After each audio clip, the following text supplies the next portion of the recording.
Bonsoir à tous, nous sommes jeudi, bienvenue dans l'émission Jour de match CAL, enregistrée depuis les studios Chloé TV de Tournaille, en partenariat avec la société Akini.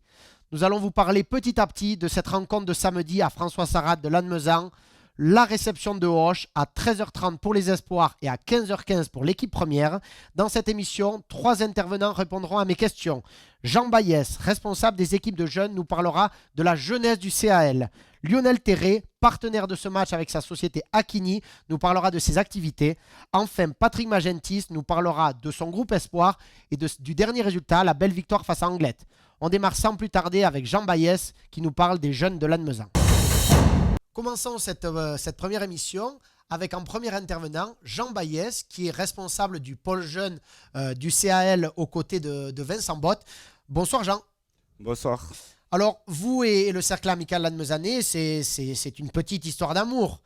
Au début, vous avez commencé en joueur, plusieurs années, 10 ans, vous allez nous en parler, puis entraîneur. Racontez-nous. Oui, j'ai commencé l'expérience, on va dire, au CL en 93. Donc voilà, j'ai joué 10 années de suite jusqu'en 2003. Et à partir de 2003, je suis parti sur les entraînements au niveau de l'école de rugby dans un premier temps. Après les juniors, la réserve, les espoirs. Après la réserve, un peu la première. Et puis depuis 4 ans, le pôle jeune avec Vincent Bott. Alors justement, toujours aux côtés de Vincent, il y a quand même un grand souvenir dans votre carrière d'entraîneur. C'est cette montée de Fédéral 2 à Fédéral 1 avec Christophe Schneider à l'époque manager. J'imagine que c'est des souvenirs inoubliables, vécus ensemble.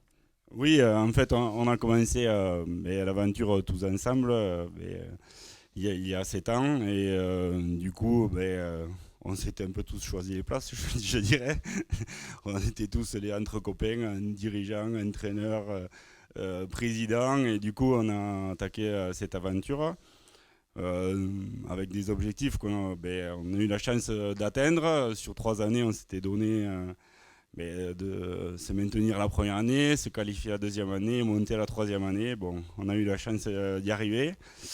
Et voilà, une expérience qui est très enrichissante, si j'arrive à le dire. Mais voilà, c'était quand même de grosses émotions avec un match de clôture contre Florence à Auch avec énormément de monde. Ça restera gravé quand même. Surtout que quand on est gersois. Oui, voilà. Oui, d'autant que voilà, je suis quand même gersois d'origine. Voilà, je suis arrivé à 23 ans et depuis 23 ans, voilà, j'ai jamais quitté le club de Lannemezan. Et voilà, j'ai joué, entraîné tout en restant là, quoi. Alors on parle généralement des effectifs seniors des clubs. On parle également beaucoup des écoles de rugby de chaque club. Et entre les deux, il y a vous, les équipes jeunes. Parlez-nous de ces équipes jeunes du CAL. Mais voilà, quand on est arrivé il y a 4 ans avec Vincent, l'idée c'était d'essayer de valoriser un peu le pôle jeune. On s'était donné comme objectif de qualifier les équipes jeunes en catégorie nationale. Donc on a fait les qualifications au niveau tout le mois de septembre. On a eu la chance d'y arriver, d'aboutir. Et du coup, voilà, ça fait 4 ans que nous sommes dans cette catégorie qui, je pense, correspond bien au niveau fédéral 1 et qui nous permet d'avoir des réservoirs de jeunes. Notamment, on commence à remplir l'effectif de l'équipe Sport senior. Et ça, c'est très, très enrichissant. Et on a quand même quelques exemples de jeunes qui sont passés par ce pôle-là, comme samedi Jean Ancos qui a joué en première, qui sort de ce pôle-là. Et on a quelques jeunes comme Clément et d'autres qui font quelques matchs en première. Pour nous, c'est une grande fierté. Oui. On reviendra dans quelques instants sur ce point-là qui est très important quand on parle de la formation. Mais avant cela, on dit que très souvent, les années jeunes, les années juniors, cadets juniors, font partie des plus beaux souvenirs des rugbymen. C'est vrai que quand on est en senior, on se dit les années juniors. Pourquoi, selon vous, vous qui les côtoyez, ces jeunes toutes les semaines, tous les week-ends, pourquoi on dit cela à votre avis ? Mais déjà, peut-être par l'insouciance que l'on a à cet âge-là. Et on a la chance aussi d'avoir un lycée, un collège qui nous permet de les côtoyer pratiquement au quotidien, ces enfants. Donc avec énormément de présence aux entraînements, avec une émulation qui arrive à se faire autour de, on va dire, une section rugby qui est au niveau du collège. Et du coup, on surfe un peu là-dessus et on a quand même pas mal de gamins qui sont pensionnaires sur l'Annemaison. Donc voilà, on a quand même, on arrive à avoir à fédérer et avoir de l'effectif pour travailler, voilà, si j'arrive à dire. Alors, vous nous en avez parlé il y a quelques minutes de ces objectifs. Est-ce que vous avez des objectifs en commun, en particulier avec les autres éducateurs de toutes ces catégories jeunes? Est-ce que les joueurs, vous allez pouvoir nous dire ça clairement, est-ce que les joueurs ont en ligne de mire l'équipe première du club? Oui, j'espère que oui. En fait, nous, c'est notre but. Notre but, voilà, c'est de les tirer vers le haut. Et du coup, comment on a un peu réfléchi ce pôle, c'est en fait avoir 4 équipes, bon, ce qui n'est pas courant, je crois, quand même dans la région. On a 2 équipes cadettes, 2 équipes juniors. L'idée, c'est de faire avancer les gamins à leur vitesse. Voilà, avec 2 niveaux différents, un niveau ligue, un niveau national, et donc avec des passerelles bien sûr entre les 2 équipes. On se rapproche presque d'une gestion de seniors avec une équipe 1, une équipe 2. Et voilà, ça amène quand même pas mal d'effervescence et d'émulsion. Bon, voilà, on a en plus... on a des gamins qui peuvent jouer aussi bien à un espoir qu'en junior, donc on a ces passerelles aussi là qui nous permettent de dire que voilà, si le gamin qui n'est pas tout à fait prêt pour jouer en espoir, il peut venir s'aguerrir un peu en Ligue 2 avec nous, profiter des entraînements, soit des espoirs, soit des juniors, suivant les besoins de tous les effectifs. Et bon, il faut beaucoup de communication entre les seniors, les juniors et tous les clubs aux alentours pour arriver à faire au mieux pour amener les gamins, pour essayer d'en tirer le meilleur, quoi. La finalité, j'imagine que voir vos jeunes, vos gamins, on peut le dire, évoluer en effectif espoir, en effectif première, voire dans peut-être certains clubs voisins, dans les effectifs seniors, si ceux-ci n'ont pas de perspective dans l'équipe fanion du club. Ça doit être une fierté pour vous de les avoir accompagnés, formés à progresser. Et voilà, une fois en senior, après, à eux de jouer. Oui, dès aujourd'hui, on a même ça. On a des gamins qui sont en double licence avec des clubs à côté, qui jouent en junior. Le week-end après, ils vont jouer en première à Cavers ou ils jouent en première à Montrégeau. Bon, on a d'autres anciens qui étoffe les rangs de Castelnau. Voilà, je pense que ouais, c'est quand même assez agréable de voir que chacun arrive à trouver sa place et à profiter de sa passion au rythme et au niveau qui lui convient, quoi. Très bien, écoutez, merci beaucoup Jean. Au nom de tout le club du CAL, merci pour votre investissement auprès de ces jeunes. Les résultats des effectifs espoirs et premières passe aussi par la formation et on sait qu'au CAL, le vivier est bon et que l'avenir est dans ces équipes. Merci beaucoup Jean d'avoir été parmi nous. Merci beaucoup.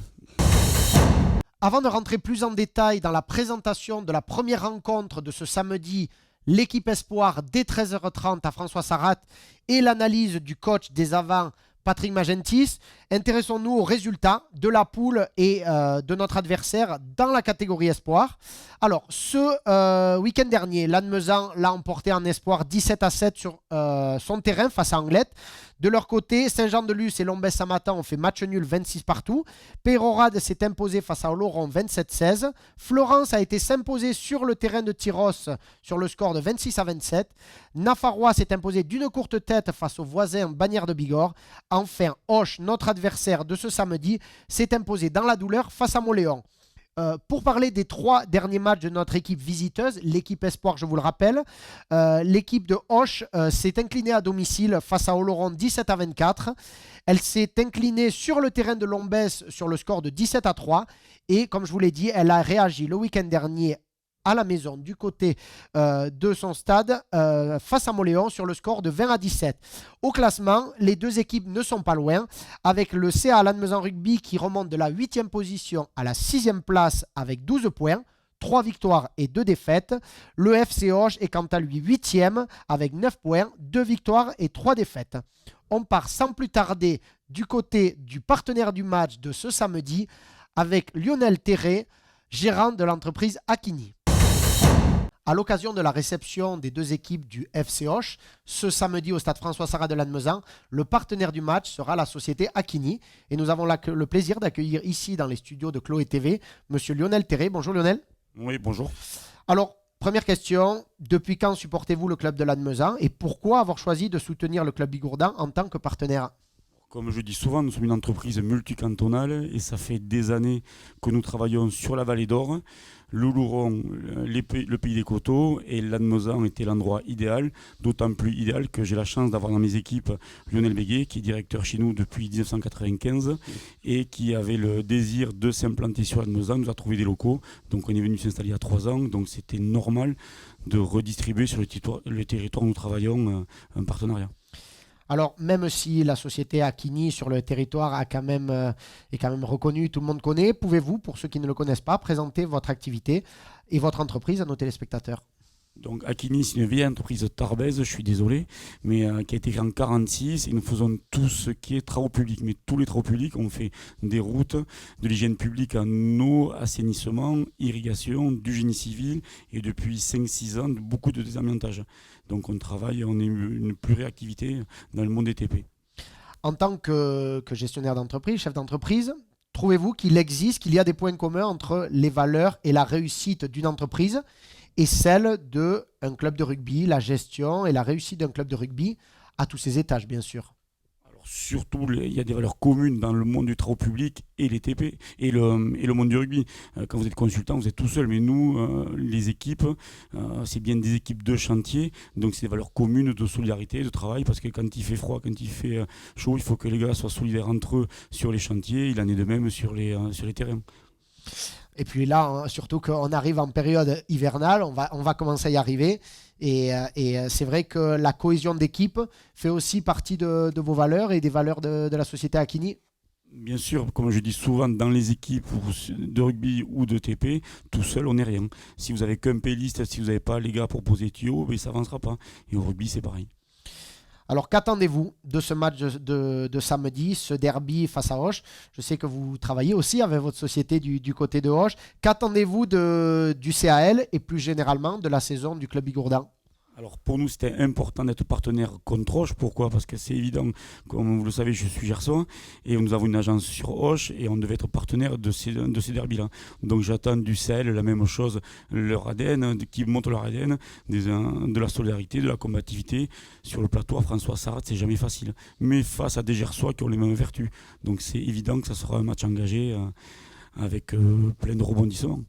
Écoutez, le débat est planté, le contexte est figé. En tout cas, réponse samedi sur le terrain pour voir ce gros derby entre le CA Lannemezan Rugby et le FC Auch. Merci beaucoup Lionel Terré d'avoir participé à notre émission. Merci à vous et bon match. Merci. Côté animation, le club du CAL vous propose son traditionnel repas d'avant-match. Ce samedi, pour la réception de Auch, ça sera paella. Retrouvez toutes les informations par ici avec pour les abonnés un tarif de 12 € et l'entrée plus le repas sera au prix de 24 € pour les autres supporters. Attention, je vous le rappelle, les réservations sont possibles jusqu'à demain matin. Donc c'est ce soir qu'il faut soit écrire sur les réseaux sociaux du club, soit laisser un petit mail à calannemezan.rugby@gmail.com pour réserver vos places. Réservation obligatoire jusqu'à demain matin. La réception d'après-match, nous l'espérons avec 2 belles victoires de nos équipes. Dès 18h, à partir de 18h, rendez-vous à la Halle aux légumes de Lannemezan. De 18h à 21h, retrouvez une animation musicale avec les acoustiques anonymes. Dès 20h, sachez que des plateaux de tapas vous seront proposés. Enfin, la suite de la soirée sera animée par nos équipes de Chloé Productions à partir de 21h. Mais bien sûr, avant les festivités et tout cela, il y a match. Et intéressons-nous au premier match de samedi avec la rencontre Espoir CAL RC Auch à partir de 13h30. Patrick Magentis est là pour nous en parler. Après cette troisième victoire à domicile, les espoirs du CA Lannemezan Rugby espèrent faire la passe de 4 face à Auch, l'équipe de ce samedi. J'ai le plaisir d'accueillir en visio Patrick Magentis, l'entraîneur des avants de cette équipe espoir. Bonsoir Patrick. Bonsoir à tous. Alors pouvez-vous me dire quels sont vos liens avec le cercle amical lannemezanais avant d'entraîner cette équipe espoir? Mais avant d'entraîner l'équipe espoir, j'avais joué avec Christophe Schneider et l'ancien président Jean-Philippe Dastug du côté de Lourdes. Voilà, c'est à cette occasion-là que nous étions connus. Alors parlez-nous de vos avants, de votre groupe avant de cette équipe espoir. Comment les avez-vous trouvés sur ce début de saison? Les avants ont fait un bon début de saison. On n'a plus particulièrement été performants pour l'instant sur les matchs que nous avons fait à Lannemezan. Pour les matchs à l'extérieur, ça a été plus compliqué, même si nous avons eu quelques séquences fort intéressantes aussi. Mais il nous reste beaucoup de travail à effectuer et le groupe avant a une bonne marge de progression. Comment expliquez-vous justement ces réceptions à domicile bien abordées, 3 sur 3, et à l'extérieur, 2 revers, dont un sévère à Oloron? Comment l'expliquez-vous? Comment l'avez-vous analysé? Je l'analyse à travers un effectif qui est en qualité, qui est très bon en qualité, mais on ne peut pas se permettre d'avoir quelques absences. Et sitôt qu'il y a quelques absences, cela nous est très préjudiciable. Puis après, on a un effectif qui dépend aussi des joueurs de l'équipe 1. Donc tous ces facteurs font que quand tout va bien, ça peut être très très intéressant. Et après c'est à voir selon les circonstances, je dirais. Nous parlions lors d'une précédente émission avec votre acolyte Christophe Laporte, entraîneur des 3/4 de cette équipe espoir. Il y a le jeu quand on est en espoir de cette montée et descente de joueurs. Moi, j'aimerais savoir comment, quand on prépare les joueurs à l'étage supérieur, il ne faut pas se le cacher, est-ce que selon vous, dans votre cas des avants, est-ce que vous pensez qu'il y a des bases indispensables à acquérir pour prétendre à jouer en équipe première au CAL ou ailleurs? Est-ce qu'il y a des choses indispensables selon vous pour monter à l'étage supérieur? Oui, ça c'est un fait. Il y a des choses indispensables et je dirais au niveau de devant, c'est encore plus important parce qu'il y a quand même une grande différence au niveau de l'intensité entre l'équipe 1 et l'équipe espoir. En équipe 1, on rencontre des joueurs avec des gabarits très très intéressants et qui peuvent aller très vite, qui sont très denses. Et donc c'est justement aux espoirs, durant le laps de temps que les joueurs passent dans cette catégorie, à justement bien travailler, surtout au niveau de la musculation, pour pouvoir supporter l'intensité demandée lors des rencontres en équipe 1. Pour revenir en quelques mots sur le match du week-end dernier face à Anglet, vous avez maîtrisé cette partie de bout en bout avec quand même une première mi-temps plus aboutie, c'est ça? Oui, c'est ça. La première mi-temps a été, je dirais, très accomplie et très aboutie puisque nous menions 17-0 à la mi-temps. Donc, je veux dire, tout s'était très bien passé. Et après, le danger, comme nous avons dit avec mon collègue Christophe Laporte à la mi-temps, c'était de se relâcher. Après, il y a eu une réaction de l'équipe d'Anglet aussi qui peut se comprendre aussi. Donc, ces deux facteurs réunis font que la deuxième mi-temps a été moins aboutie que la première. Mais bon, la victoire est au bout, donc c'est quand même satisfaisant. Ce samedi, c'est la réception de Auch, que ça soit en première ou en espoir, c'est un derby, un match capital. Que savez-vous sur cette équipe? Et j'imagine que l'un des gros objectifs de cette saison sera de garder avant tout l'invincibilité à François Sarrat.